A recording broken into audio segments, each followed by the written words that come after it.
আসসালামু আলাইকুম। আমার সমস্ত প্রিয় বন্ধু, তোমরা সবাই কেমন আছো? আশা করি খুবই ভালো আছো। তো এই ছেলেটাকে দেখছো, আজকে কিছু গুরুত্বপূর্ণ কথা বলার জন্য তোমার সামনে আজকে আসলাম। তো ইনার হয়ে গেছে সুগার, বুঝতে পারলে? অল্প বয়স। বয়স কত তোমার? বয়স এখন 19 চলছে। 4 বছর 4.5 বছর হলো ওষুধ খাওয়া। যাই হোক, 18 বছর প্লাস। তো এই সুগারটা হওয়ার 4টে বছর হয়ে গেল। তো তিনার এতটা এখন অবস্থা দেখতে হচ্ছে, শরীরের সব হাত মাথা সব শুকিয়ে গেছে। মানে প্রতি মাসে এখন 10,000 টাকা ওষুধ লাগবে। কিন্তু 10,000 টাকা যদি ওষুধ মানে কিনতে হয়, তাহলে তো একটা ইনকামের কাঠামো লাগবে, তাই না?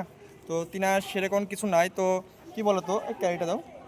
তো বলতে গেলে এগুলো একজনের মাধ্যমে গ্রামে গ্রামে বিক্রয় করে বেড়াচ্ছে। তিনি বলেছে যে বিড়িগুলো বিক্রি করবে, যে লাভটা হবে তুমি ওষুধ কিনে খাবে। তো আমি একটা ভিডিও করেছিলাম। তো আমাকে 2-3 জন টাকা দিয়েছে, যেটা দিয়েছে 300 টাকা মতন দিয়েছি। তো আমি একটা কথা বলতে চাই, আমাদের মাদ্রাসার সামনেই আমার একটা কাপড়ের দোকান আছে, ফ্রেন্ড স্টাইলিশ বস্ত্রালয়। তো আমার দোকানের সামনে তিনাকে একটা ছোট্ট করে জায়গা করে দেবো। সেটা হচ্ছে প্রতিনিয়ত ঝালমুড়ি বেচবে।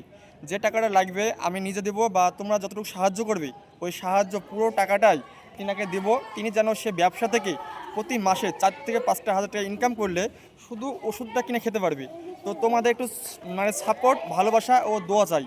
তিনার জন্য সে ব্যবসাটা করে দুটো ইনকাম করে যেন তিনার ওষুধটা কিনে খেতে পারে। তো তোমরা অবশ্যই যে যেখান থেকে ভিডিওটা দেখো না কেন, যদি একটু সহযোগিতা করতে পারো তিনার কারণে, তো অবশ্যই তোমরা করতে পারো। এটাই বললাম। আসসালামু আলাইকুম, তোমরা সবাই ভালো থাকো। তোমরা সবাই সহযোগিতা করে দিও।